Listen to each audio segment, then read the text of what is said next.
சிலம்பு செல்வர் என்று தமிழ் மக்கள் எல்லாராலும் போற்றப்படுகின்ற ஐயா மாப்பா சிவஞானம் அவருடைய 121வது பிறந்தநாள் விழாவில் கலந்து கொள்ள நாங்கள் உண்மையை பெருமை அடைகிறோம். ஏன்னா கடந்த நூற்றாண்டுகளே தமிழகத்தில் வாழ்ந்த முக்கியமான தலைவர்களில் ஐயா மாப்பசி ஒருவர்.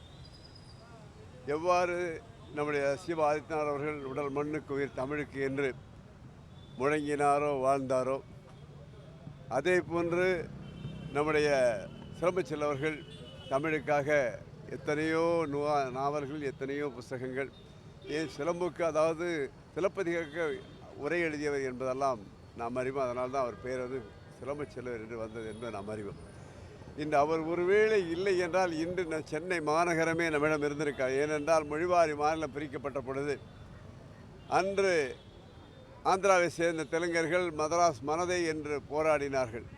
அப்பொழுது நான் தலையை கொடுத்தாலும் நான் தலைநகரை காப்பேன் என்று ஐயா சிலம்பு செல்வர் அவர்கள் அதற்காக பாடுபட்டு இன்று சென்னையும் திருத்தணியும் நம்மோடு இருக்கிறது என்றால் அவர்தான் காரணம். எவ்வாறு இன்று கன்னியாகுமரி மாவட்டமானது நம்மோடு இருப்பதற்கென்ற காரணம் ஐயா மாசு நேசமணி அவர்கள் அன்று அவர்களால் வந்ததோ அதே போன்று சென்னை நகருக்கு வந்தது.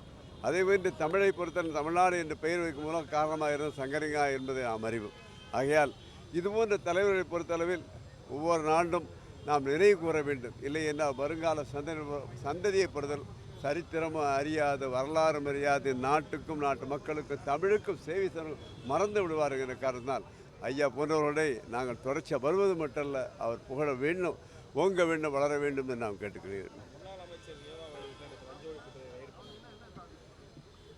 ரைடு பண்ணுறது என்பது அதாவது அது வந்து பொதுவாக தெரியவங்களுக்கு இன்றைக்கி பொறுத்தவரை அத்தனை அமைச்சர்கள் மீது ஊழல் குற்றச்சாட்டுகள் இருக்கின்றன. அத்தனை இன்று மின்சார வாரியத்திற்குள்ள இந்த வெள்ளை அறிக்கை வந்த பொழுது சொல்லியிருக்கிறார்கள் மிகப்பெரிய ஊழல் நடந்திருக்கிறது என்று.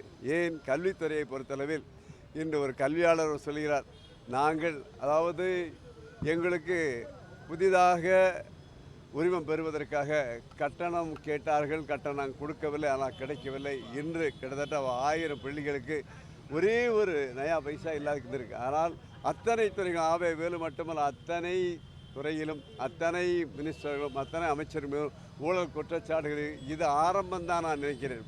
போக போக ஒன்றா வரும் என்று நான் நினைக்கிறேன்.